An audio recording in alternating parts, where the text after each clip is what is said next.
Amiga, ¡Ay, qué bonita entrada! Siempre que la veo me emociono. Amiga, ¿cómo estás? qué gusto saludarte. Un Igualmente, amiga. programa más. Oye, ha sido una temporada tremenda, ¿eh? La que Hemos tenido invitados, súper, con historias bien impresionante. fuertes, bien intensas, que nos han dejado muy, muy movidas. Buenas noches, hermosa comunidad, ¿cómo están? Gracias por acompañarnos un martes más. Sí, la verdad que gracias a todos por seguirnos, por querer aprender, porque lo más importante es poder aprender, cada vez más empáticos, Así incluso es. más sabios, ¿no? Y creo que vivir a través de la experiencia de otros siempre nos hace más sensibles y también más sabios. Y hoy tenemos una invitada espectacular, ¿verdad? Así es, Carla. Tenemos una invitada que su historia ha sido una inspiración, inclusive su historia es una vida de película y Mm. además es un orgullo mexicano olímpico para nosotras y un orgullo como mujer porque es una mujer muy valiente que levantó la voz. Ella se llama Azul Almazán y la tenemos hoy aquí. Azul, ¿cómo estás? Bienvenida. Hola, pues estoy muy honrada, muy contenta de estar aquí con ustedes por fin. Y pues aquí vamos a estar tres mujeres, es diferente, es muy agradable. Muchas gracias por la invitación, muy contenta. Al contrario, Azul, déjenme les doy una mínima reseña de Azul, porque bueno, ella es finalista olímpica, académica, formadora de generaciones, líder en prevención y promoción de entornos seguros en el deporte y la cultura, entre muchísimas cosas más. Hoy vamos a tener una plática bien interesante porque Azul tiene una historia digna de contarse, digna de contar su historia, que la escuchemos. Es una mujer que levantó la voz y que siendo muy, muy joven, pues más bien que ella nos platique, ¿no, Carlita? Mejor que ella nos cuente su Sí, historia. sí. Yo antes de que nos cuente su historia, nada más quiero decir rápidamente que aquí en la descripción van a ver todo lo que ella es, porque cuando lees su semblanza dices, Sí, Dios mío, no puede ser esta mujer, ¿qué onda? Es impresionante, o sea que dense el tiempo de ir a ver la descripción, porque la verdad que es impresionante todo lo que ha hecho, obviamente como no solo como finalista olímpica en Sydney 2000, sino todo lo que hay alrededor y toda tu preparación académica y tu labor ah, social y bueno, es una cosa impresionante. Pero estaba buscando y para que dar un poco de pie, pero algo que veía en tu Instagram azul que me impactaba es que tú dices que el entrenamiento olímpico te forma pero también te rompe. Y eso me impactaron esas palabras y ah. ahí es hacia donde queremos ir a entender tu historia, entre otras cosas. Pero cuéntanos primero de dónde eres, cómo empieza en ti el anhelo de ser una deportista, incluso de alto rendimiento. Bueno, pues yo inicié mi carrera deportiva. Digo deportiva porque entré a hacer deporte desde los 3 años. Mi mamá me intentó meter a natación, pero fue un total fracaso. Creo que lloré toda la clase, pataleé, grité, no me gustó. Ah. Entonces me dediqué a hacer otras cosas ahí con mi mamá, entraba a aeróbics, mientras mi hermano estaba en karate. Y finalmente, cuando cumplí 6 años, mientras tanto, pues yo me la pasaba en los parques, en los árboles, en las barditas, en los juegos. Y a los 6 años, finalmente, mi mamá encontró la manera de llevarme a un gimnasio ahí en Benito Juárez, en la alcaldía Benito Juárez. Y pues yo llegué feliz, porque yo hacía mi viga de equilibrio, era la bardita del parque, de ahí donde yo vivía, ahí en Pensilvania. Y cuando entré a gimnasia dije, wow, para mí era una jungla llena de lianas, árboles, todo. Y yo pensé que iba a entrar a jugar. Y cuando llegué, pues fue la única, llegué a hacer el examen junto con otras 20 o 30 niñas y fui la única que entró, la única que aprobó el examen.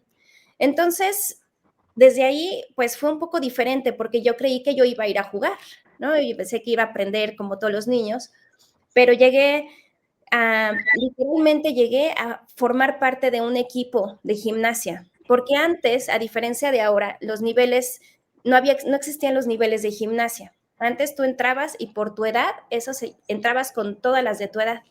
Entonces, cuando yo entré, el equipo tenía que ser de 6 y había nada más 5 niñas. Cuando la entrenadora me vio, esa niña puede ser la sexta. Entonces, pues desde los 6 años yo empecé a entrenar pues casi 4 o 5 horas diarias.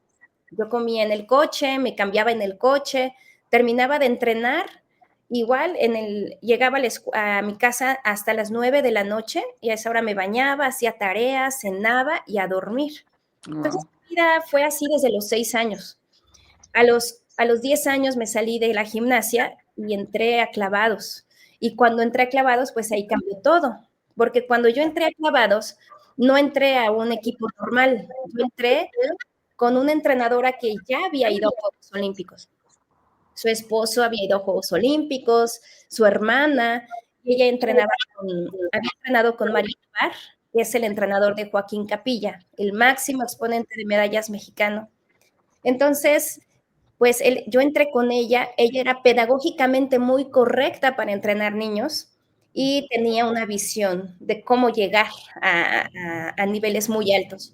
Y ella desde que me vio me dijo que yo tenía potencial para llegar a Juegos Olímpicos. Me dijo, tú tienes todo para llegar, solamente es que tú quieras y que tú estés dispuesta a hacer lo que se requiere para llegar, porque el talento, las condiciones, todo está ahí. Entonces, si yo ya estaba acostumbrada a llevar una disciplina tan fuerte desde los 6 años, el hecho de que me dijeran que requería de mucho esfuerzo no fue nuevo para mí. Entonces, desde los 11 años, yo me metí en mi cabeza y en mi corazón que quería ir a Juegos Olímpicos. Y ya no era cuestión de si llegaba o no, era de cuándo. Prácticamente yo ya estaba decidiendo a cuáles quería ir. Entonces, pues a partir de los 11 años ya cambió toda mi manera de entrenar, de vivir, de hacer, porque ya tenía un enfoque claro de lo que quería llegar. Y sabía que iba a tener que hacer cuando fuera adulto, porque pues las normas dicen que los niños no pueden ir a Juegos Olímpicos, pues había que sacar muchos clavados muy, muy complicados, y pues yo asumí toda esa responsabilidad y dije, aquí soy, mi objetivo de vida es ir a Juegos Olímpicos. Y así fue como se sembró esa semilla y como me hice atleta olímpica. Pero además desde muy niña tú tenías muy claro lo que querías hacer y a dónde te querías dirigir desde niña. Claro, yo siempre fui muy, muy competitiva. En la gimnasia yo era extremadamente competitiva, a pesar de que mis entrenadoras me golpeaban mucho, los papás me entraban al gimnasio, pero a mí me golpeaban mucho, era una especie de entrenamiento soviético de antes. Eso es terrible, ¿no? Antes se permitían los golpes y los gritos, los golpes físicos me refiero, ¿no? Hoy no se entrena así de ninguna manera. ¿Te golpeaban físicamente real, así de golpes, golpes, golpes? Claro, te caías de la viga y un zape, la patilla. Sí, así era antes. Y obviamente no estoy generalizando, porque precisamente en nuestro gimnasio había una entrenadora adorable y que yo deseaba entrenar con ella toda costa, porque ella trataba a sus alumnos muy bien, con mucho cariño, con mucho respeto, y yo veía que sus alumnas la pasaban súper bien. El problema es que nosotras, en nuestro equipo con mi entrenadora, ella era golpeadora, y en las competencias nosotras ganábamos por mucho, pero era por todas estas condiciones en las que crecimos y en las que estábamos sometidas. Y esta entrenadora, pues no tenía los resultados que nosotros teníamos, pero yo creo que no era su preocupación. ¿Me explico? Claro. Entonces, mi misma entrenadora me amenazaba de que si yo todo el tiempo la estaba viendo, si yo ya no quería entrenar ahí, que me fuera, ¿no? Me decía, aquí nadie te detiene, si no quieres, vete. Entonces, decirle a un niño de 6 años, darle esa libertad, si no quieres, no puedes, si eres cobarde, si vas a llorar, vete.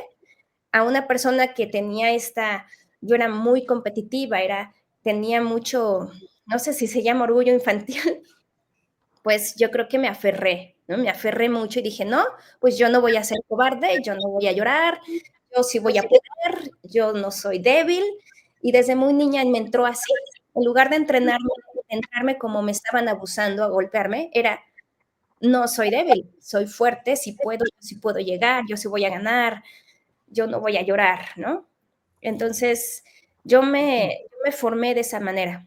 Y es curioso porque a estas entrenadoras yo ya las vi cuando regresé a México hace unos pocos años. Yo me reencontré para poder sanar una parte muy fuerte de mi vida. Me reencontré con estas entrenadoras y platiqué con ellas. De hecho, estuve entrenando con ellas, las ayudé a entrenar a sus alumnos en un gimnasio.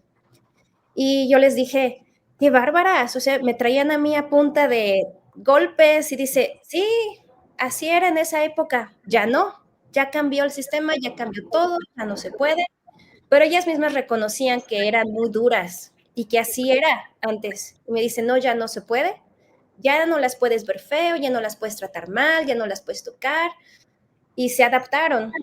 Y realmente es chistoso porque con ellas yo no tengo un recelo, no tengo un trauma con ellas. De hecho, pude platicar con ellas muy bien, nos apoyamos, nos ayudamos, las veo y las quiero mucho, pero fue porque era lo que tenía que hacer en esa época y de una u otra manera ellas me ayudaron a formar algo increíble en mi ser, ¿no? En mi carácter. Y hoy las veo y son diferentes. Cambiaron, evolucionaron, porque es lo que ellas creían que era correcto y se han adaptado a lo nuevo, a lo que es, ¿no? Porque ellas son maestras de educación física, son entrenadoras deportivas y van adaptándose y yo lo valoro muchísimo. Claro. Fue una sensación muy diferente, ¿no? Con ese tipo de, podría ser abuso infantil, que no lo vi así, no lo registré así. Como dices, eran otros tiempos, era otra época también. ¿Y tu mamá sabía de que había golpes en estos entrenamientos? No, de hecho, ella no. Cuando ella me veía los golpes, yo le decía, me pegué con la barra, me pegué en la pared. Entonces ella sí sabía que me regañaban mucho, pero no sabía cómo me trataban adentro. Solamente en una ocasión, casi antes de salirme de la gimnasia, sí se percató de eso y de hecho ella me quiso sacar. Ella fue a pelearse con la entrenadora y me quiso sacar del gimnasio y fui yo la que no se quiso ir. La entrenadora me dijo, si te sales, no regresas. Y dijo, ella se queda. Y mi mamá me decía, vente, vámonos, vámonos. Y yo dije, no, yo me quedo. Y me quedé atrás del entrenador para seguir entrenando. Yo tenía competencia y yo me quedé. Mi mamá era muy joven y yo creo que no supo cómo reaccionar Claro, a claro. la decisión. Pero poco tiempo después estuvimos buscando alternativas y ella, pues ya, yo creo que con sus habilidades maternas me convenció de alguna manera de salir, ¿no? Porque, claro, eran otras épocas no solo para la profesora, sino para todas las personas. Entonces, a lo mejor hasta como mamá tú podías decir, bueno, pues es lo que se usa, es normal, así son las enseñanzas, están muy rudas, pero pues a lo mejor es lo normal, ¿no? O sea, digamos que todos vamos al mismo tiempo y todos vamos aprendiendo a la misma velocidad y pues a lo mejor para todos era normal, pero además me llama mucho la atención porque definitivamente debías tener un carácter muy, muy establecido desde pequeñita, porque ningún niño, es más, ningún adolescente, ningún joven, voy a decir algo rarísimo, normal, aguanta ese ritmo. Yo les voy a decir porque tuve una experiencia, tal vez muchos no sepan, pero yo fui reportera de deportes y fui narradora de muchos deportes y narraba box, narraba lucha y cubría deportes y era experta en deporte extremo y muchas cosas. Me acuerdo ir a cubrir entrenamientos de deportistas como de olímpicos, como de box. Una de las cosas que recuerdo que el entrenador de box me dijo es que llevaba un año sin cobrar, imagínense nada más. Dios. Y sabemos que, no sé ahora, la verdad ya no estoy enterada, pero todavía para ese entonces, hace unos 15 años, de lo que mejor teníamos, de las cositas donde más destacábamos olímpicamente era en el box y teníamos un entrenador que lleva un año sin cobrar, imagínense, que no le pagaba. Wow. Pero otra cosa que se me quedó grabada así, es que en ese entonces vi entrenar a Rommel Pacheco y a Paola, se me acaba de ir su nombre, Espinosa. Y los veía aventarse el clavado, salir de la alberca, aventarse un clavado, salir de la alberca, aventarse un clavado, salir de la alberca. Yo estuve ahí media hora y solo de verlos me dolía la piel, o sea, de verlos. Yo decía, esto no puede ser natural, esto es anormal. O sea, nadie puede aguantar esto. Imagínate cómo se me grabó la única vez que los vi entrenar y me dolía a mí que solo los estaba viendo. Entonces ahora imagínate una niña de 6 años aguantar ese ritmo y además por gusto, ¿no? O sea, esto es de superhumanos, literalmente. Claro, de superhumanos, Y además total. tener a alguien que te pueda respaldar en ese, tener en este caso a tu mamá, probablemente otros miembros de la familia que te puedan respaldar, porque es una disciplina que exige tu vida entera. Es que yo creo que ahí dijiste la clave. Para que una persona pueda, un niño, un joven pueda ser disciplinado, sus padres tienen que ser disciplinados.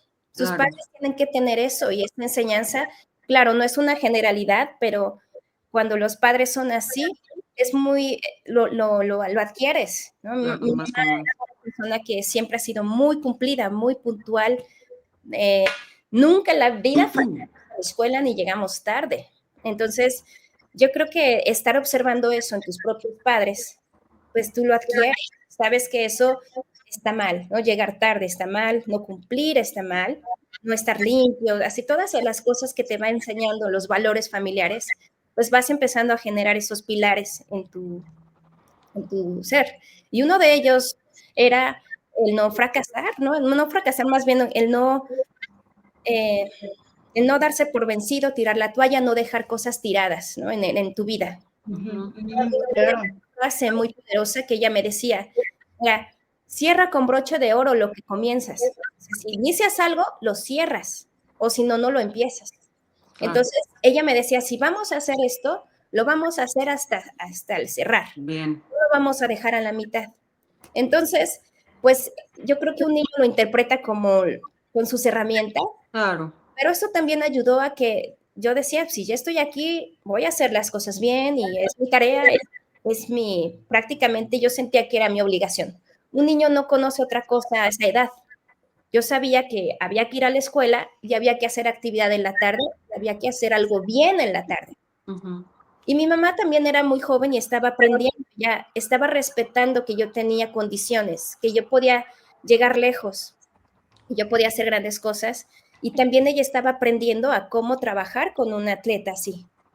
Porque mi hermano también era gimnasta, también hacía muchas cosas, pero no a la dimensión a la que yo las estaba haciendo.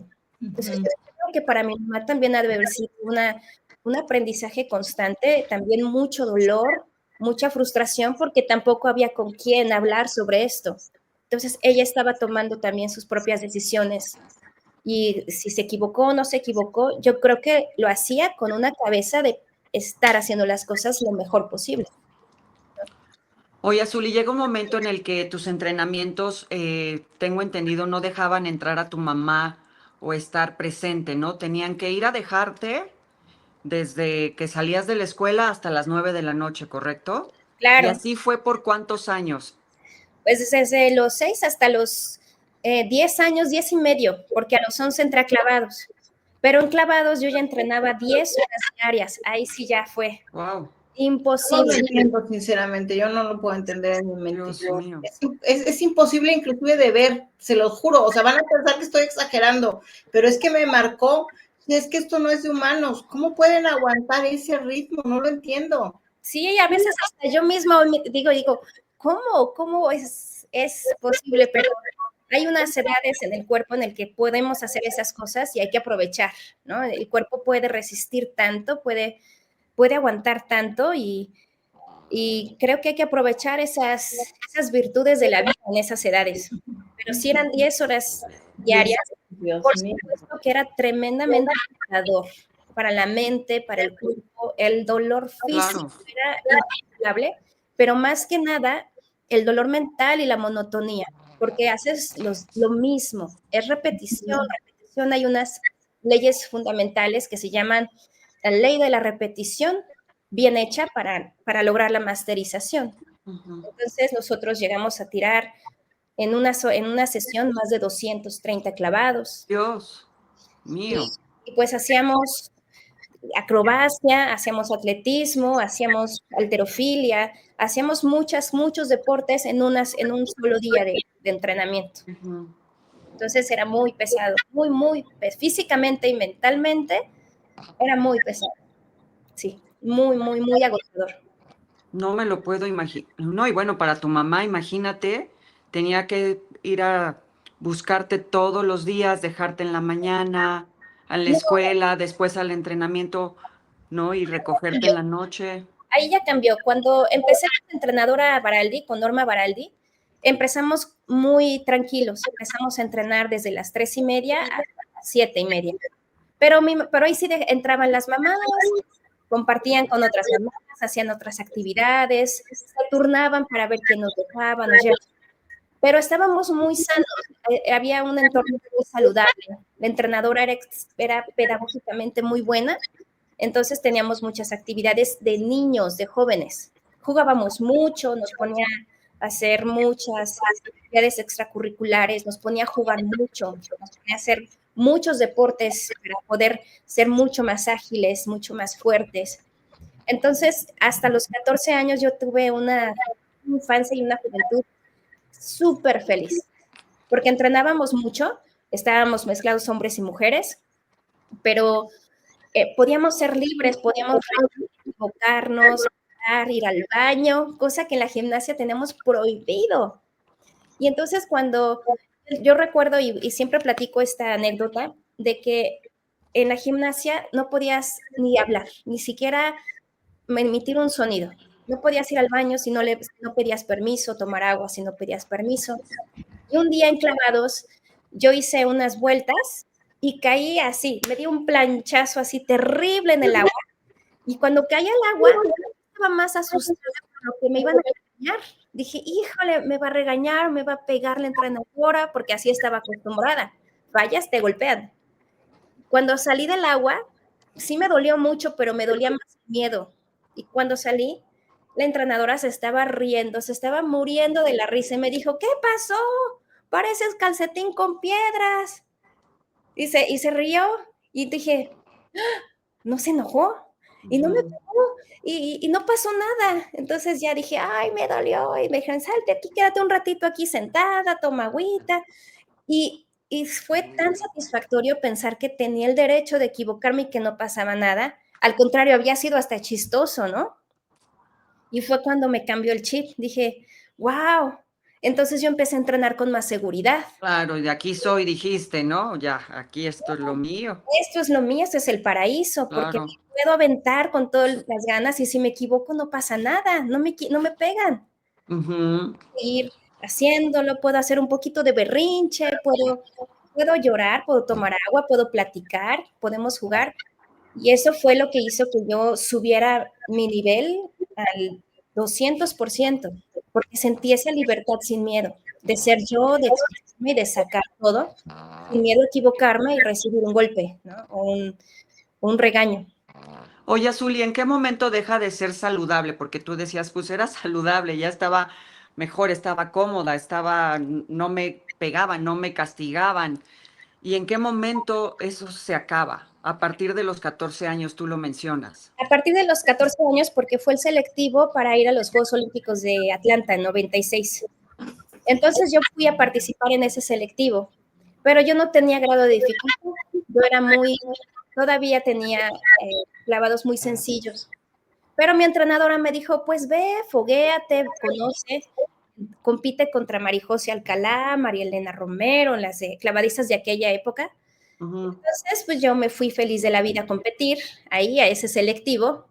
Y me acuerdo que el selectivo empezaba a las 4 de la tarde y yo a las 3:30 todavía estaba en Palacio comprándome un traje de baño bien bonito, ¿no? Porque mi idea era ir a lucir, iba a ser mi competencia como de fogueo. Y yo llegué tardísimo a la competencia, el RAS, y la entrenadora, ¿qué pasó?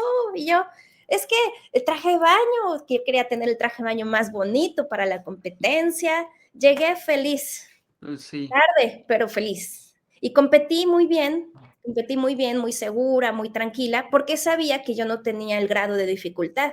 Solamente iba yo a disfrutar la competencia. Y cuando van dando los resultados, Califican a Juegos Olímpicos Marijose Alcalá y María Elena Romero, y califican a toda la Serie Mundial. La que sigue era yo. Le había ganado a 15 atletas, a 15 clavadistas grandes y de buena calidad. Y en ese momento yo califico a la Serie Mundial como en tercer lugar nacional, y fue como un shock, porque yo no tenía nada de grado de dificultad. Entonces fue cuando me empezaron a ver, Jesús Mena, todas las autoridades de clavados voltearon y dijeron, ¿de dónde salió esta niña? Claro. Y pues me dijeron, tú clasificaste, pero con ese grado tú no puedes ir, no te podemos sacar del país así. Tienes que aprender nuevas cosas, tienes que transformarte, ¿no? en clavadista real. Y para poder hacer eso tenía que ahora sí entrenar de manera formal y real, como entrenaban todos, como entrenaba Marijose Alcalá, como entrenaba Fernando Platas. Y tuve que irme, me ofrecieron irme al Comité Olímpico Mexicano, ya a vivir. Tenía que dejar todo para entrenar ahora sí las 10 horas correspondientes, ¿no? Y entrenar de forma real. ¿14 añitos tenías? Tenía 14 años y dije, híjole, déjame pensar. Pasaron 5 minutos y ya lo había pensado y dije, yo me voy. Mi mamá lloró y dijo, no, tú no lo hagas, piénsalo, no. Hay muchos otros caminos, mucha vida. Mi mamá y mi papá no querían, porque era ya dejarlos para siempre. Pero yo en esa época dije, no, aquí está la oportunidad de llegar a Juegos Olímpicos, esto es lo que voy a hacer. Claro. Y fue cuando me fui a vivir al Comité Olímpico, y pues ahí cambió todo porque cambié de amigos, cambié de escuela, cambié de entorno, cambié de todo, y quedé completamente sola en un ambiente que resultó ser muy tóxico y muy enfermo, ¿no? Claro que me funcionó atléticamente para llegar a Juegos Olímpicos, pero en todo lo demás, pues fue destruyéndome, ¿no? Fue destruyéndome, consumiéndome y absorbiéndome de manera terrible. Sí, porque el precio a pagar fue muy caro, Azul. ¿De qué manera empezó a ser esto destructivo para ti, si lo quieres compartir con nosotros? Porque creo que pues es muy importante que la gente sepa cómo empezó toda esta pesadilla. O sea, tú estabas viviendo tu sueño y a la vez una pesadilla. Sí, mira, cuando yo hablo precisamente de mi experiencia ahí, es cada quien habla como le va en la feria, porque teníamos ahí un entrenador que lamentablemente se fijó en mí y en otra compañera. Entonces, cuando empiezo a vivir todas estas cosas, las empiezo a pedir, cuando empiezo a pedir ayuda, a pedir consejo, pues hay personas que dicen, pues es que yo no lo viví. A mí no, ese entrenador es fantástico, ese entrenador es increíble, es un alma, es carismático, y claro que lo era fuerte, era carismático, era muy bueno, era el alma de la fiesta, y había hecho mucho, había ayudado a muchos, ayudaba a todos, pero pues él tenía intenciones malas conmigo y con mi otra compañera, y que nadie más podía ver. Entonces siempre iba a ser nuestra palabra contra la de todo un ambiente de décadas que lo admiraba, que lo quería y que lo tenía en otro concepto. Entonces, y esta persona sabía perfectamente lo que estaba haciendo. Claro. Y solamente una que otra atleta más grande que nosotros, que también había sido acusada por esta misma persona, nos podía entender, pero no estaban ahí, estaban lejos. Y había habido chicas que ya se habían desaparecido del sistema, otras que estaban totalmente ajenas y que no querían tener nada que ver con nosotros, pero todos los demás pues no podían creerlo, podían imaginárselo, pero no podían creerlo ni ayudarnos ni ayudarme. Entonces, pero para entender un poquito más a los que no todavía no conozcan bien toda la historia, o sea, tú te vas a los 14 años, empiezas con este entrenador es el que te encamina hacia Sydney. Sí, ese entrenador, empiezo a entrenar con él y pues todo empieza a salir muy bien, porque al inicio, pues obviamente el entrenamiento es muy, muy pesado. Estoy con otros compañeros que son 10 años más grandes que yo, unos un poquito más jóvenes, pero empiezo a cambiar todo el sistema de entrenamiento y empezamos a entrenar muchísimo, empieza a ser mucho sufrimiento, mucho dolor, pero este entrenador al principio empieza a convertirse en nuestro todo. En esa época no teníamos equipo multidisciplinario como ahora.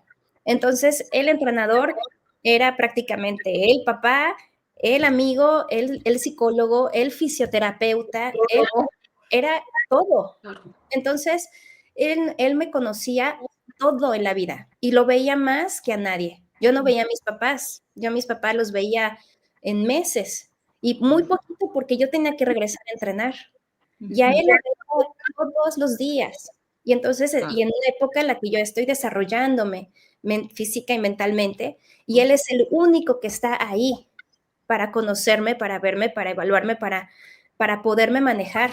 Él sabía cómo levantarme, cómo moldearme, porque él me estaba viendo crecer y desarrollarme, Claro. y era mi entrenador. Y aparte de él, me dijo, vamos por la medalla olímpica, no vamos a llegar, vamos y vamos a ganar esos Juegos Olímpicos. Entonces, con esa mentalidad y con ese avance constante, pues uno crea una relación muy fuerte con los entrenadores. Pero mi relación con él era de admiración, era de, pues, de necesidad, ¿no? Jamás lo vi yo de como otra. hombre, ¿no? Jamás. Como pareja, jamás. Solamente mi ancla, mi apoyo, mi todo. Lo admiraba Y mucho. además me imagino, exacto, tu admiración y me imagino que es un hombre, no sé, 10, 15 años más grande que tú, si no es que más, o Grande. más. Sí. ¿Cuántos? Pues él era más grande que mi mamá, Fíjate. Porque decías veintitantos, ¿no? ¿sí?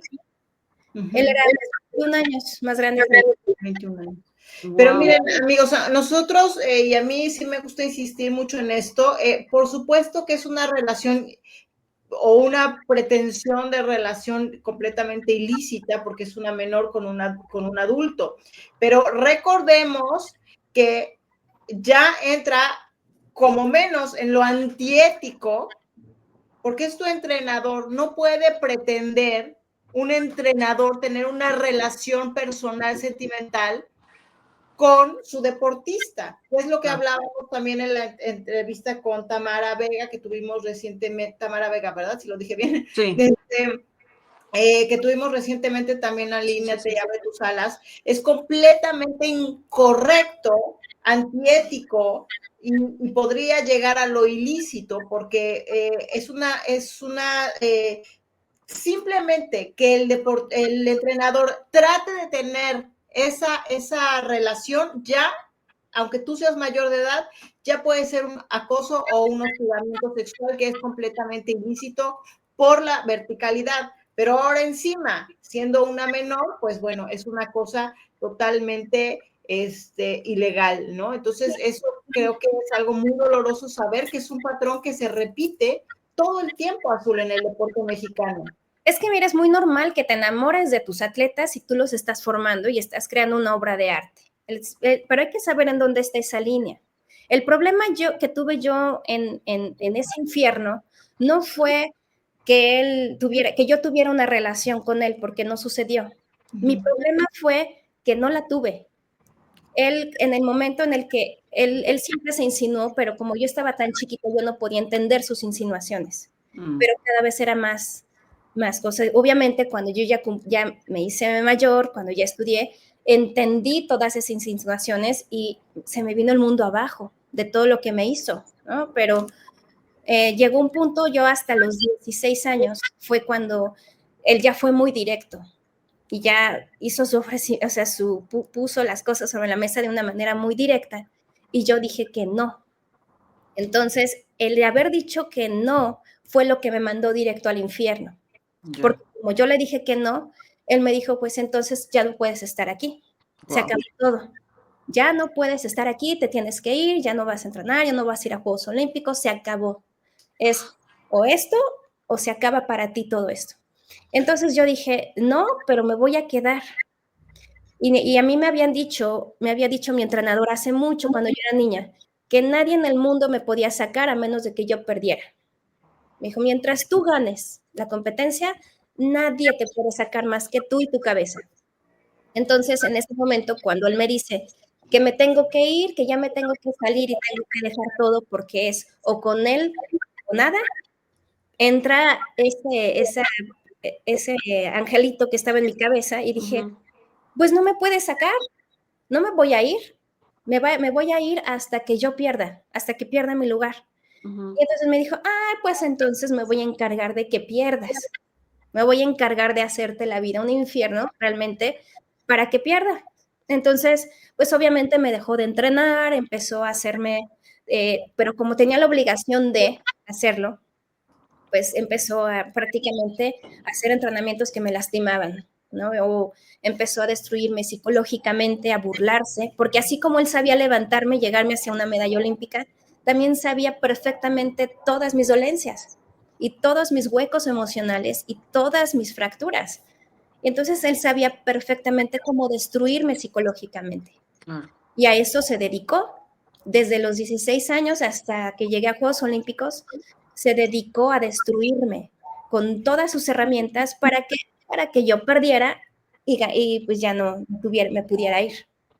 Entonces, es que exactamente eso es lo que lo hace como menos antiético y por eso está altamente prohibido. Y hay muchos países, como por ejemplo Estados Unidos, donde tienen clarísimo que una persona que está en posición de jerarquía, de ninguna manera, aunque sea genuino, porque tú dices, es normal que se enamore de su deportista. No, no es normal, porque es completamente fuera de todo lo normal, ¿no? Es como, digo, oye, yo crié a mi hijo y por eso me enamoré de él. No, es tu deportista, no te puedes enamorar de tu deportista, porque aunque el amor sea genuino, luego va a estar condicionado a que o me sigues amando, o te saco, o me haces caso, o te saco. Claro. Oye, ya me enamoré de ti, pero el año que entra ya me desenamoré de ti porque es normal, las cosas suceden.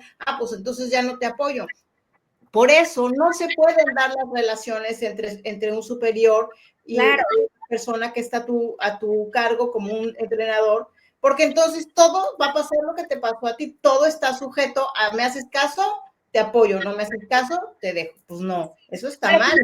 A lo que nos referimos es que ya, mira, ya ahora que ya tengo mi asociación y me dedico precisamente a eso, a ver la situación como tal desde afuera, lo que han pasado en muchos países y cómo se maneja en estas situaciones es que sí es normal que un ser humano se enamore de algo, ¿no? Es natural. El problema es que actúes sobre eso. Tienes que saber dónde, o sea, tú no puedes determinar si te enamoras de ese atleta o de ese, pero tienes que saber cómo canalizar eso para no hacer daño y para no hacer cosas que vayan a ser ilegales, que vayan a lastimarte a ti, a esa persona y que vayan a romper toda una vida y una carrera, etcétera. Entonces, lo que se hace en muchos casos es cuando un entrenador empieza a ver eso, porque ya es adulto, ya es su atleta, y dice, pues es que está bellísima, va a ser campeona olímpica, yo la hice. Y han convivido tanto tiempo, las 24 horas, que es normal que haya una relación diferente. Pero hay que saber cómo canalizar esas emociones porque no es legalmente correcto y es muy dañino, porque el atleta no siente eso. Generalmente no lo siente, sí siente ese cariño y ese afecto, pero no necesariamente es de este tipo de amor y relación sexual, es ese genuino amor y apego al entrenador. Es muy diferente. Entonces, lo que hacemos y lo que se hace también en muchos países, es dar ese apoyo a los entrenadores y a las personas para saber canalizar esas emociones y no hacer daño y no meterse en un problema grave. Porque pues tú no puedes decir, y claro que te dan herramientas para poder llegar a un entorno deportivo y ponerte esos lentes y decir, aquí tengo que venir con otra mentalidad, tengo que venir con otras herramientas para que esto no cruce, ¿no? A esa afectividad y a esos deseos sexual o sexoafectivo. Hay muchas herramientas, pero se tienen que proporcionar. ¿Qué es lo que no hay? ¿Qué es lo que no hay? Es algo muy común, porque la relación es de 24 horas, en las buenas, en las malas, y pues llega a haber una relación muy fuerte. Pero hay que saber en dónde está la línea para que no se confunda y para que sepas cómo no cruzar esos límites. Y qué difícil ha de haber sido para ti porque se ha de haber convertido en algo muy incómodo todos estos años el estar conviviendo día y noche con este tipo. Y además me imagino sin poderle decir nada a tus papás. Sí, no, no, porque además era una manipulación inteligente la que ellos manejaban. Claro. Ellos me dijeron desde muy chica, desde que entré ahí, me dijeron que éramos una nueva familia, que solamente entre nosotros nos entendíamos, que solamente nosotros sabíamos lo que estábamos viviendo adentro y que no debíamos de sacarlo al mundo porque nadie lo iba a entender. No, Claro, pues, como adulto tú lo entiendes perfectamente y sabes que eso es una manipulación, Claro, pero, el grooming. pero Sí, cuando sí, eres sí. un niño y te están diciendo nadie en el mundo nos va a entender, nosotros vamos por medallas olímpicas y nadie en el mundo lo va a entender. Nadie va a entender el proceso que tenemos que hacer y lo que tenemos que hacer para lograrlo. Y nos ponían a prueba, me dijeron, tus papás son los primeros enemigos. ¿Por qué? Porque como no te entienden, como te aman de otra manera, cuando tú les digas lo difícil que es estar aquí, van a querer protegerte y sacarte, porque no te van a entender. Entonces, en mi mente infantil, cuando un día yo le estaba pasando muy, muy, muy mal, yo le intenté contar a mi mamá por teléfono. Le Ujú. dije, es que le estoy pasando muy mal y todo. Y lo primero que me dijo mi mamá, vente a la casa, vente, aquí te protegemos, buscamos otras opciones, otra vida, igual de fuerte, pero vente, salte de ahí, de ese infierno, salte. Y en mi cabeza no lo entendí así. Yo entendí, no me entiende. Tenían razón, no sabe que no me quiero salir, solamente me estoy quejando, ¿no? Y Claro, ya te tenían muy manipulada. claro, y eso fue lo que lograron hacer, porque como nos tienen ahí desde muy niños, saben cómo manejar nuestras cabezas, saben cómo Claro. manipularnos, ¿no? Con resultados, con esfuerzo, con dolor, todo. Pues no es así de fácil y obvio, ¿no? De que ahí llega un entrenador y te acosa y caes, no es así. no, tiene todo un proceso, por Exacto. supuesto. Es muy astuto, muy inteligente y de mucho tiempo, es gradual y es imperceptible ante los ojos de los demás. Claro. Si no, no existe, porque lo que es muy obvio hasta para un niño. Ese señor no lo conozco y hizo una seña o me dijo que me fuera a su casa. Obviamente el niño hace no debo de hablar con extraños, pero no sucede así. Este tipo de abusos y acosos y transgresiones suceden de una manera muy astuta, es invisible, se va impregnando en tu piel de manera muy gradual. Por eso es tan complicado trabajarlas, porque van Correcto. entrando, se van acomodando en partes de tu vida muy dolorosas, son partes de tu vida muy vulnerables y son muy difíciles de trabajar y de enfrentar y de ver. Si Por ahorita supuesto. es difícil de una niña, pues mucho más complicado. Es lo Por que te iba a supuesto. decir, o sea, eso sucede a cualquier edad, por supuesto, en una niña es muy complicado, es probablemente más complicado, pero justamente estoy ahora pues estudiando un caso de una entrevista que también tuve en mi canal, que es una mujer que se ha vuelto el ícono del Me Too en España, porque su historia tiene más de 20 años, pero es un ícono en España, porque ella tenía 26 años, pero denunciar a el hombre que era su jefe, un político muy renombrado en España, que la estaba acosando y acosando. Ella terminó diciéndole que sí por un momento, pero obviamente ella no quería, sino que era tanto la insistencia y esta posición de poder, ella se sentía como invadida, ¿ves? Y a pesar de tener 26 años, cuando ella le dijo, es que no me siento a gusto, él se le vino encima con todo su poder. Entonces, por eso es que yo insisto mucho, obviamente cuando ella ya lo termina denunciando públicamente porque él la hace pedazos, pues se le viene peor el mundo encima. Tan es así que hoy, 30 años después, termina siendo un ícono del Me Too en España, ¿no? Pero a lo que voy con esto es que por eso las relaciones entre alguien que tiene una jerarquía sobre ti, aunque surja un amor genuino, no puede ser, porque también pueden acabar como cualquier relación del mundo. Y si el otro no es maduro para decir, acepto que ya no quieras salir conmigo, y se te viene encima con todo, porque tiene en sus manos tu carrera política o tu carrera deportiva o tu carrera artística, entonces es una voluntad muy viciada. Porque si por no perder tu carrera de clavadista, por ejemplo, terminas aceptando, pues qué injusto, oye. Claro, mira, cuando yo denuncié regresando de los Juegos Olímpicos. Y uno de los juicios nos pedían nada más 3 testigos, ni siquiera de que hablaran, solamente que dijeran que lo que yo decía era la verdad, ¿no? Decían, sí, mi experiencia. Entonces, cuando yo levanté la voz, medio mundo, así, casi todos, yo te apoyo, yo lo vi, yo sí, a mí me pasó, muchísimas mujeres, hubo unas que hasta murieron, una chica hasta perdió la vida, o sea, hubo muchas cosas terribles y todo el mundo me empezó a bombardear con esto. Y pues necesitábamos, yo cuando hablé dije muy claro, yo ya estoy fuera, porque yo ya había acabado mis Juegos Olímpicos, yo me iba a ir a estudiar a Estados Unidos y dije, yo lo hago porque allá adentro hay muchos niños y muchas niñas y el sistema funciona así y yo destapé toda una cloaca. Claro. Y dije, yo lo hago por todos los que vienen, porque yo afortunadamente yo ya estoy con mis papás, estoy en mi capullo, yo me voy. Pero aquí se queda este infierno. El cochinero, claro.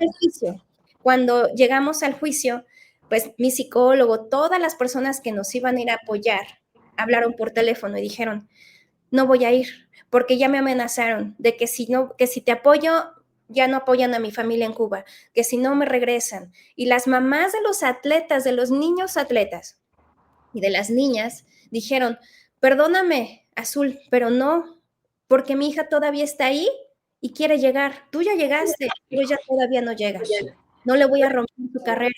Entonces las personas empezaron a poner en la balanza eso y dije, sí estamos en problemas, porque no sabían, no fue que no supieran, pero dijeron, pues qué daño le puede hacer, o sea, no la va a lastimar, no le puede hacer esto, no le duele, no, nada, pues entonces lo pone en una balanza. Y nadie fue al juicio, nadie. Ni un solo entrenador por miedo, ni psicólogos, ni padres de familia, al contrario, al día siguiente hicieron afuera del Comité Olímpico, porque como suspendieron al entrenador, pues pusieron que yo era mentirosa, que yo nada más quería hacerle daño al deporte. Claro. Para eso sí estaban muy puestos todos.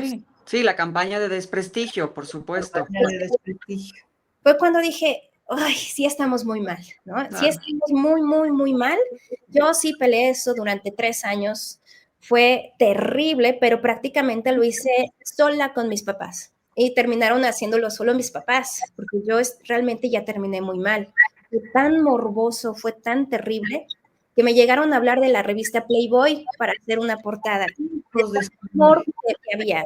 Y fue muy, muy duro. Y pues yo, no nada más, yo levanté la voz, pero empiezas a cargar también con toda la culpa, porque sí hablas, pero empiezas a decir, exageré, habrá sido así, y empiezas a tirarte también con todo ese infierno, porque estaba yo muy manipulada. Ese miedo a enfrentar a la gente que me dijo, ¿cómo nos haces esto? Si fuimos tu familia, si te amamos tanto y te queremos tanto, ¿cómo nos traicionas así? Nunca te lastimamos y así. Entonces empezó a ser un conflicto emocional terrible, ¿no? En poner en la balanza. Yo también empecé a ponerlo y siempre tuve a mis papás ayudándome y apoyándome a nunca callarme, a decirlo. Pero sí fue muy fuerte en mi cabeza, al punto en que me destruyó. Yo tardé pues más de 15 años en poder sacar la cabeza del pantano, con estudios, con preparaciones en hospitales, en psiquiatras, estudiando y estudiando. 15 años tardé. Entonces no es algo sencillo, realmente es muy doloroso. Levantar la voz también es hay que tener todo en orden, ¿no? Hay que tener mucha serenidad, hay que tener muchos pilares, hay que tener mucha fuerza, porque así como tú empujas, así se te regresa, ¿no? Se te regresa, pero con creces, y se te regresa con golpes y la parte emocional. Que si no lo sabremos, ¿verdad? Que si no lo sabremos nosotras, te entendemos perfecto. Al inicio de esta entrevista te decía, Azul, que nos sentíamos muy identificadas con tu historia porque a pesar de que son rubros diferentes, nosotros vivimos algo muy similar, pero en el mundo artístico, ¿no? Y tú en el mundo del deporte nunca te imaginas que va a suceder una cosa así. Y debe de seguir sucediendo en diferentes rubros y en diferentes partes del mundo. Por supuesto que esto sigue sucediendo. Y gracias a personas como tú que se atreven a levantar la voz, a no quedarse callados, a que los papás también están apoyando tu bueno, tu verdad, porque realmente es tu verdad y que no debió de haber sido nada fácil ni para ellos, ni para tu familia, ni para tu entorno, pero pues que sigues y que estuviste en esa lucha, sabemos que no es fácil, sabemos que crean esta campaña de desprestigio y que te señalan con el dedo y que debieron de haber sido años horrorosos en donde tú te querías meter abajo de una piedra porque ya no sabías cómo enfrentarlo y qué hacer.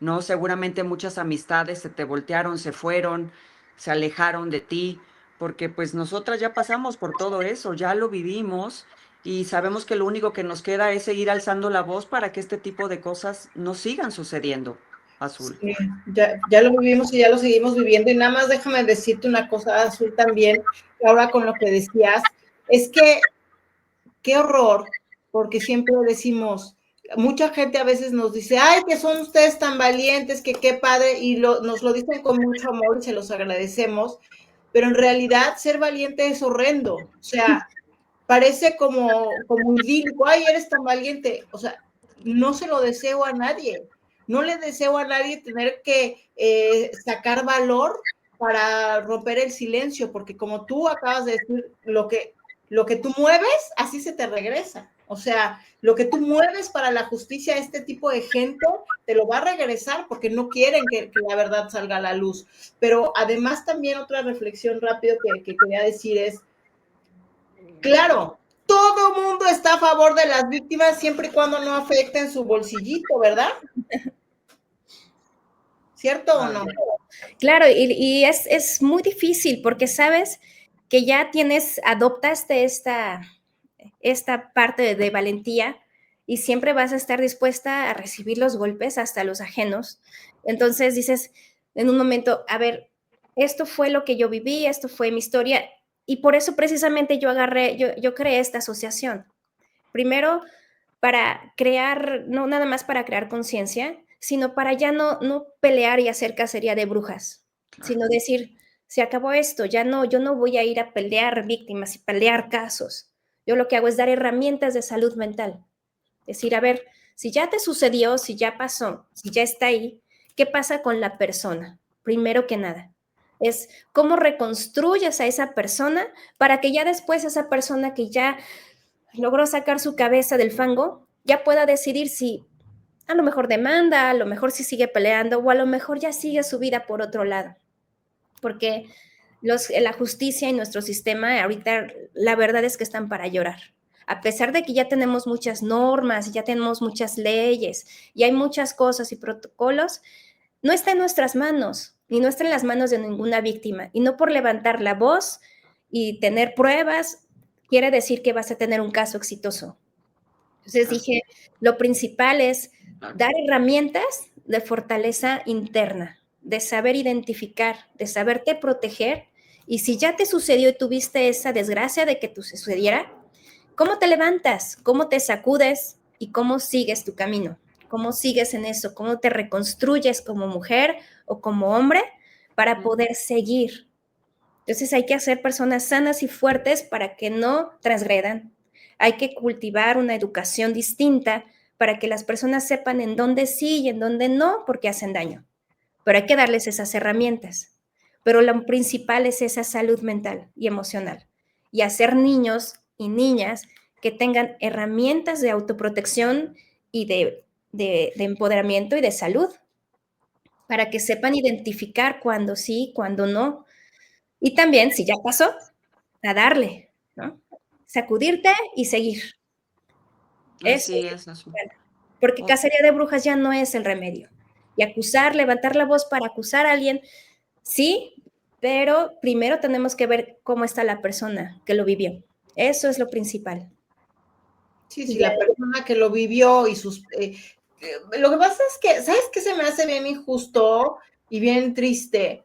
Que en realidad tienes toda la razón, o sea, lo que se me hace injusto es que tienes toda la razón, que a veces te das cuenta que no sirve de nada levantar la voz y hacer lo que es correcto, que es el orden correcto de las cosas, que es la verdad y la justicia como derechos humanos. Eso es lo correcto, pero en realidad, por lo menos en México, eso no sirve de nada. Entonces, ¿qué hacemos? Tenemos que echar para atrás. Pero, y claro, te voy a dar herramientas si ya te pasó, porque no puedo hacer más, porque este sistema no me lo permite, porque lo correcto sería que hubiera protocolos suficientes para que no te pase, porque ya que estás ahí, que no te pase y que tengas las herramientas, aunque tengas 30, está bien difícil.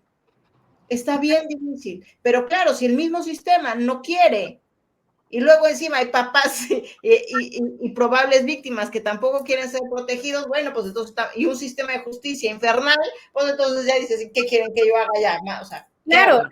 Y mira, lo que tenemos es en ese enlace entre federaciones y fundaciones, justamente con Tamara Vega, ¿no? En el caso, tenemos nosotros primero, cuando tienes a un caso muy fuerte, una persona que ya está sana, fuerte y segura, dice, bueno, pues vamos a pelearlo. Nos puede ir bien, nos puede ir mal, pero no nos vamos a quedar callados, vamos a pelear. Pero la víctima, la persona que lo acaba de vivir, que lo tiene fresco, si tú la impulsas a hacer eso y la persona está rota, tú sabes que enfrentar eso la puede romper todavía más. Claro, pues, claro. Las víctimas hablan cuando están listas, punto. Claro. No pueden, no cuando quieren. Estructura mental y por lo menos esa frialdad para poder enfrentar lo que se viene. Porque levantar la voz siempre va a ayudar, pero tenemos que proteger esto. Porque haciéndolo es un proceso que si lo dejas a la mitad, sale peor. Porque ha pasado mucho que las víctimas las impulsan, salen, denuncian, pero cuando ya se enfrentan a todo el proceso de denuncia y de levantar la voz, es tanto el dolor y no están tan preparadas que lo abandonan. Entonces pareciera que el otro tuvo razón, que la otra era así, que la otra... Entonces empiezan a caer caso tras caso tras caso, porque las víctimas no están listas para enfrentarlo. Exacto. Por eso es tan importante que si una persona denuncia 10 años después, que se le escuche, porque es cuando ya tiene la fortaleza para enfrentarlo y no dejarlo. Es horrible, Azul. Aún así, aunque haya pasado 10, 15, 20 años, y que dices, oye, como que ya estoy fuerte, ya estoy preparada, ya estudié, ya, y de todos modos, dices, qué maldito infierno es esto de levantar la voz, ¿no? Cuando tú ya estás más sano y cuando tú ya estás estable, tienes la libertad de decir, yo ya no quiero tener nada que ver con esto, yo ya voy a seguir mi vida. No tienes la obligación de denunciar y ayudar y todo. Cuando ya estás con una cabeza más serena y un corazón más en paz, tú ya puedes decidir si quieres pelear o si quieres seguir tu vida tranquila. Pero eso ya es tu decisión, pero tiene que estar bajo una serenidad que se tiene que lograr. Y eso es lo principal que tenemos que hacer. Es primero lograr serenar esa mente, ese corazón, para después pensar qué quieres hacer. Claro. Y no tienes la obligación, o a lo mejor alguien va a pelear por ti, que eso sería muy bueno, ¿no? Sería lo máximo. Pero si tú no quieres, no lo tienes que hacer. No estás obligado. No, claro. ¿Qué te dice tu corazón? ¿Qué te dice tu paz mental? Y se vale decir que por tu paz mental y emocional, tú vas a dedicarte a hacer otra cosa y vas a crecer como persona. Claro. O a lo mejor si ya te agarras tus agallas y dices, no, yo sí me quiero ir con todo me voy. Y bueno, pues vámonos con todo y apoyamos para que se vaya con todo, aunque salga mal. Claro. Pero es una decisión de la persona que ya está un poco más serena, más tranquila, más fría para saber a lo que se viene. Oye, Azul, ¿y en qué momento aparece Carla Sousa para proponerte hacer una película de tu historia, que en realidad fue, bueno, sí, tu historia, porque ella se conmueve al leer la carta que tú mandas a los medios junto con tus padres para revelar todo lo que te estuvo pasando desde joven? ¿En qué momento aparece ella? Pues justamente cuando yo regreso, yo viví en Estados Unidos y luego me fui a vivir a otros países y en Hungría estuve casi 6 años en Budapest. Y finalmente dije, ya es tiempo de regresar a México. Yo ya me sentía madura, lista para ya vivir en donde siempre quise vivir, aquí con mis papás, con mi familia, con mis hermanos. Y regresé a México, pero regresé de incógnito, según yo. Y regresé al deporte, empecé a trabajar en lo que es mi profesión y mi función, pero dije, voy a empezar a regresar poco a poco a lo que me llama, ¿no? Y fue cuando regresé con mis entrenadoras de gimnasia.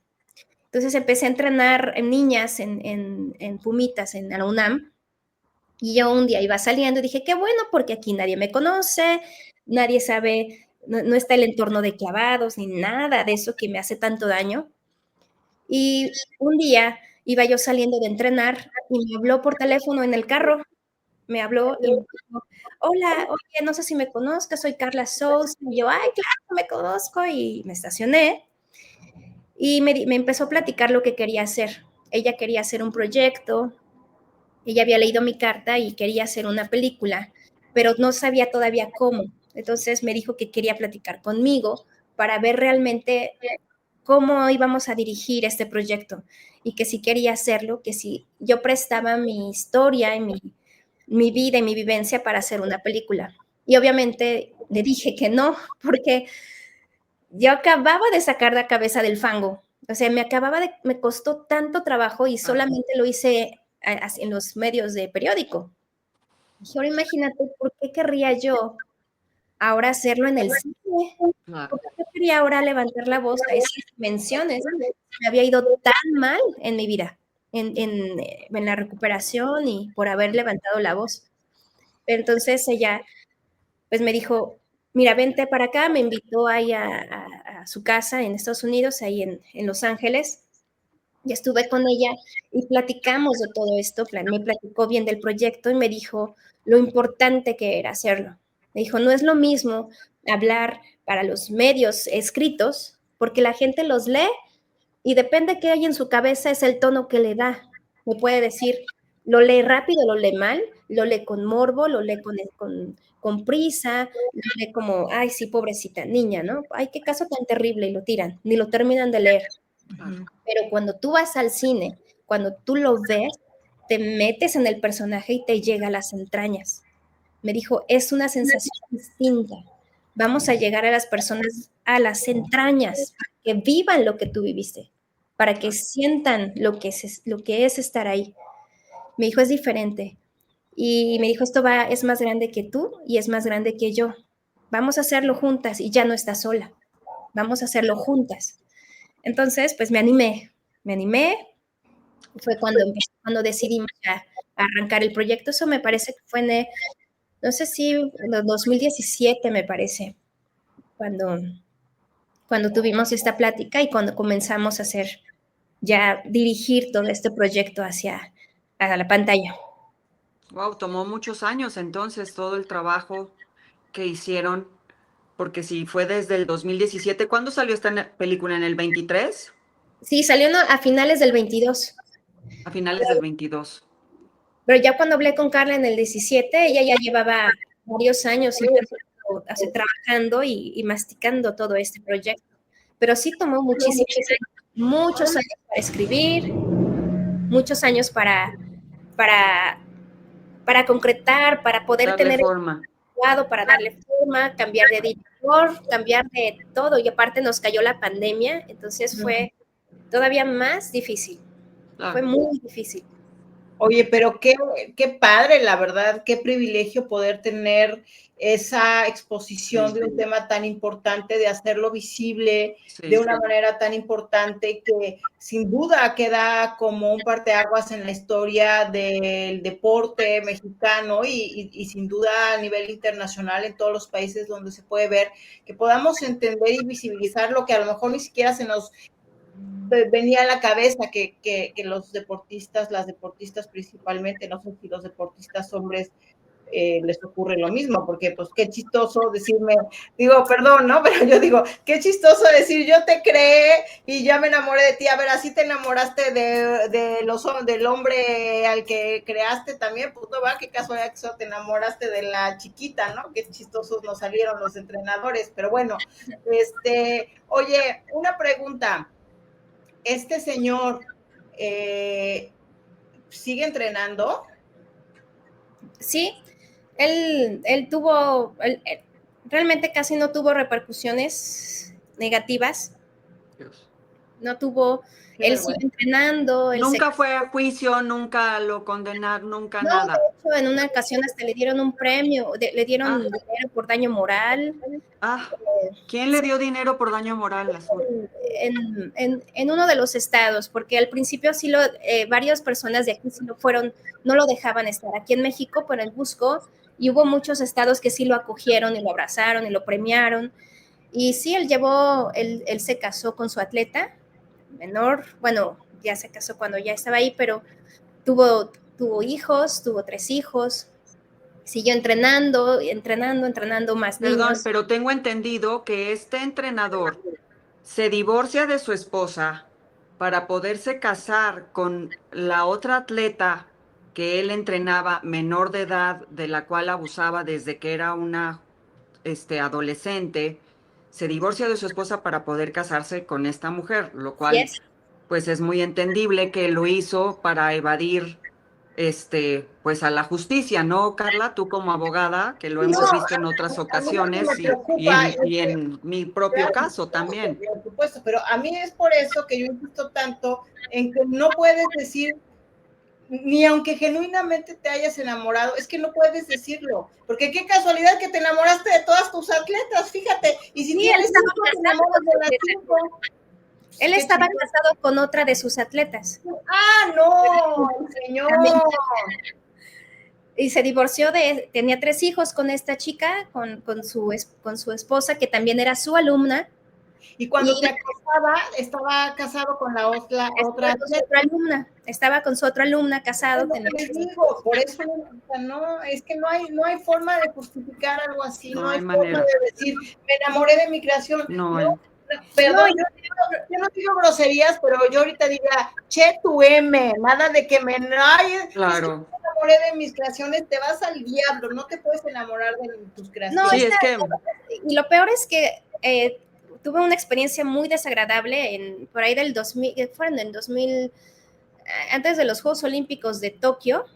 Estábamos en el selectivo a los Juegos Olímpicos de Tokio.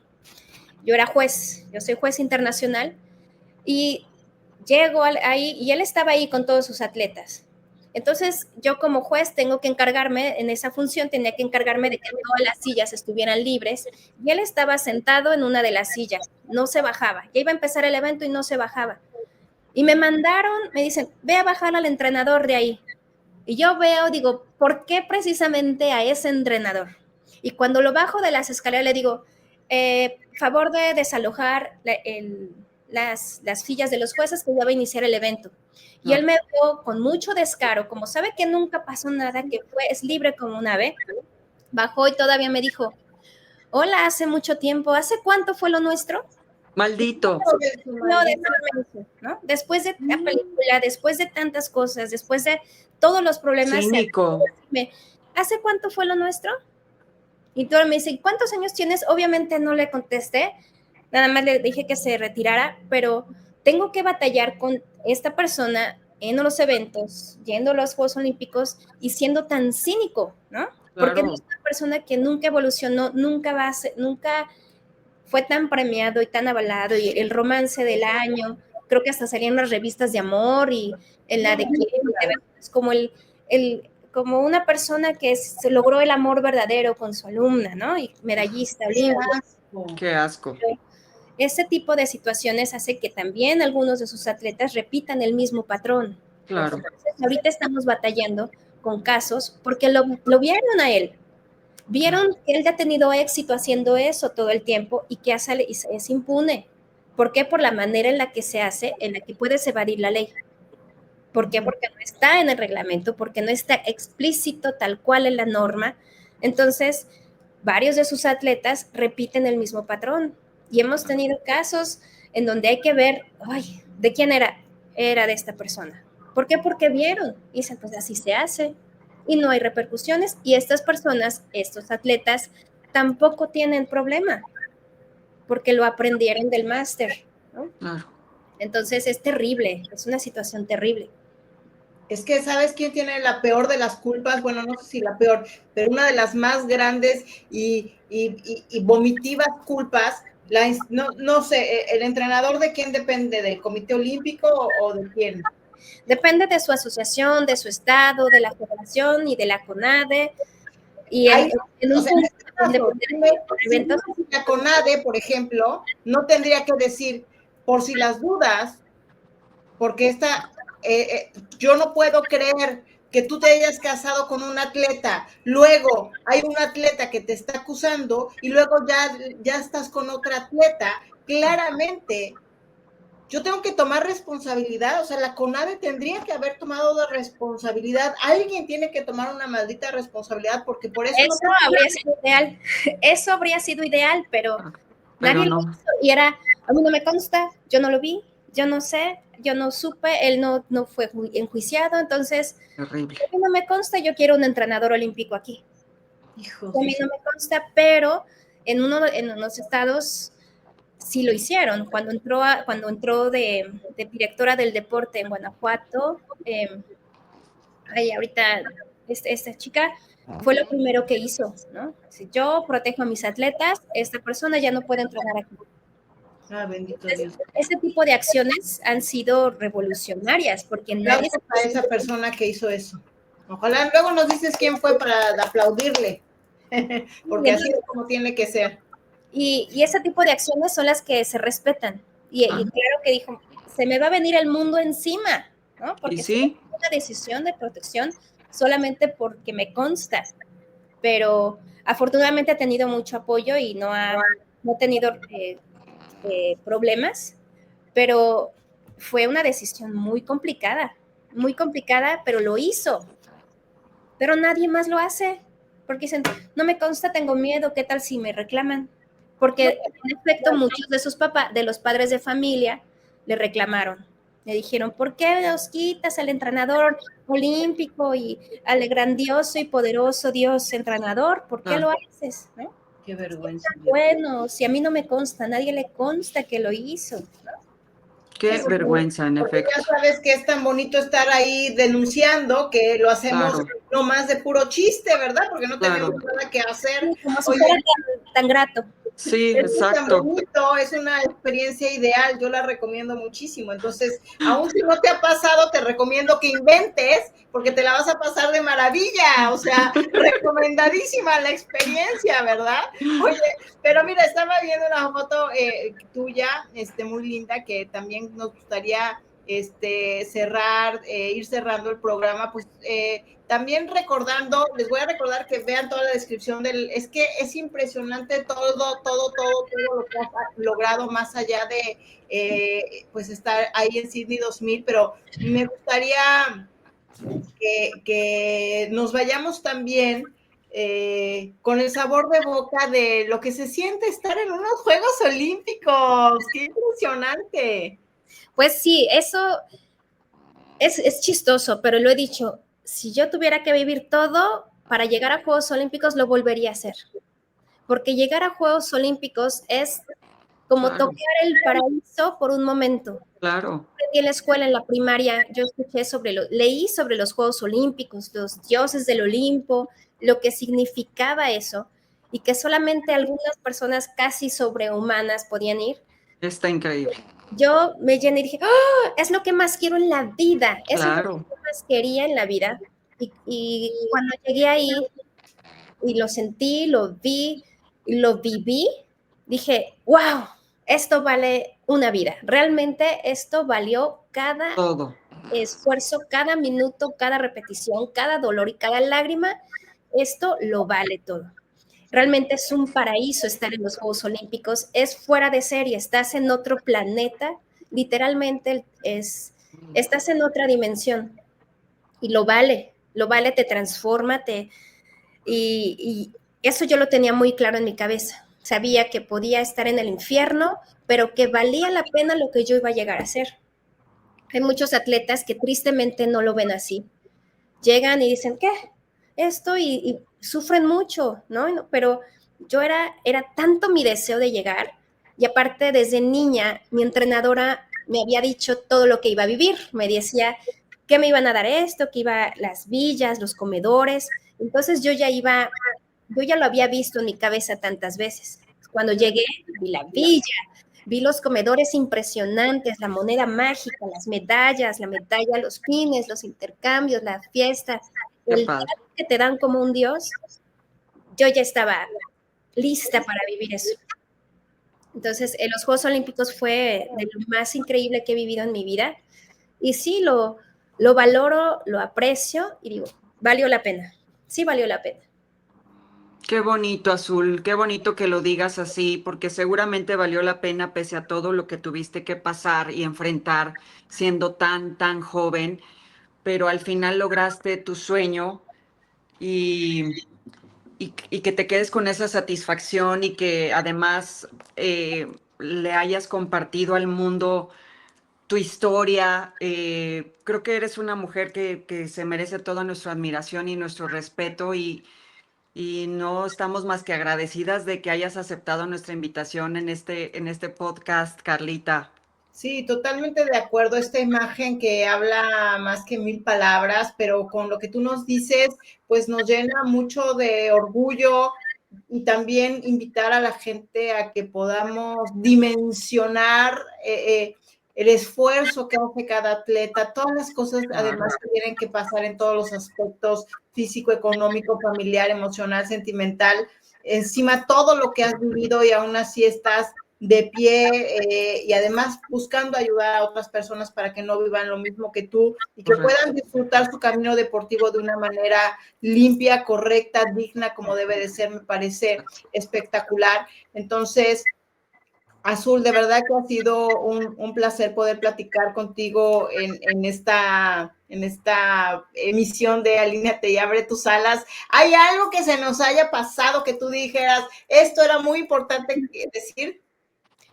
Pues yo creo que cubrimos muchas cosas y pues algo muy importante es que la vida hay que disfrutarla porque es lo que nos toca vivir, hay que disfrutar cada cosa y no hay que tomarnos las cosas tan personal.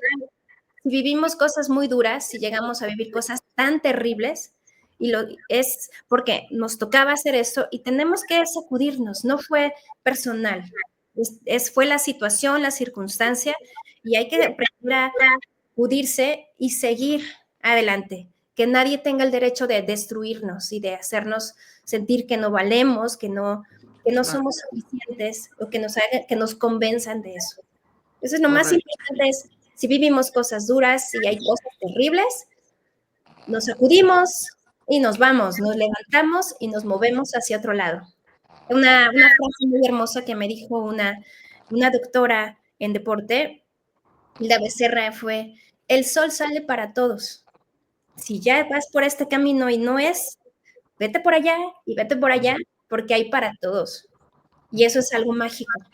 Sí duele, sí es todo, pero siempre hay que ver, el sol sale para todos y a brillar en otro lado, o a vivir y disfrutar en otro lado.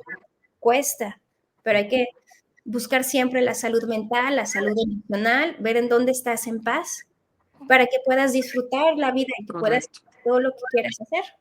Correcto. Se puede, por supuesto que se puede. Alucha, ¿tú entendiste eso? Porque nada más te oí roncar todo el programa.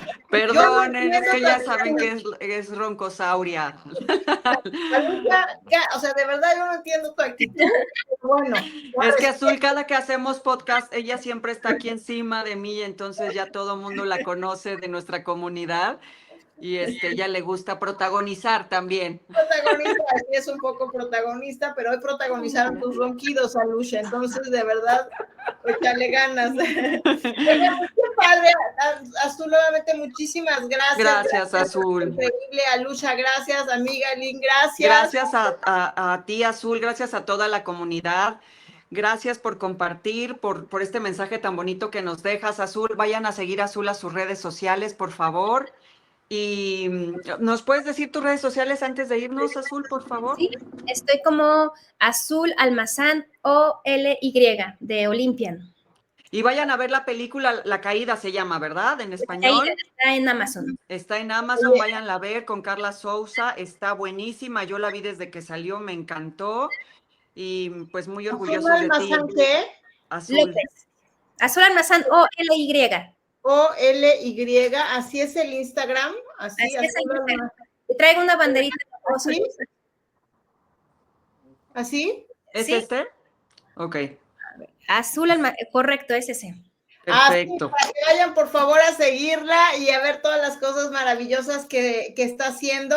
Y pues ahora sí, nos vemos la próxima semana en un capítulo más de Alíneate y Abre tu Sala. Gracias, Azul, gracias. Buenas noches a todos. Bye, bye.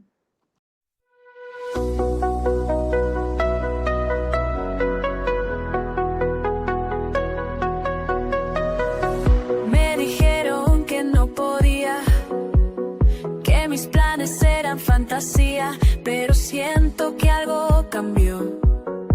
En mi pecho algo despertó. Mira todo lo que he pasado, las heridas que he superado. Ahora veo la dirección, late fuerte mi corazón. No más miedo, ya no más duda. Es mi momento, hoy voy a brillar. Alíñate y abre tus alas, ya es hora de volar. No mires atrás, no pares ahora, tu tiempo llegó. Alíñate y abre tus alas, el cielo te espera. Deja que el viento te lleve donde quiera. Recuerdo cuando lloraba, pensando que no lo lograba, pero cada tropezón me hizo más fuerte, más campeón. Las voces que me decían que mis sueños se perdían, ahora callan cuando ven lo que pude conseguir. No más miedo, ya no más dudar. Es mi momento, hoy voy a brillar. Alíñate y abre tus alas, ya es hora de volar. No mires atrás, no pares ahora, tu tiempo llegó. Alíñate y abre tus alas, el cielo te espera. Deja que el viento te lleve donde quiera. Cada cicatriz me enseñó a ser quien soy hoy. No hay límites para mí.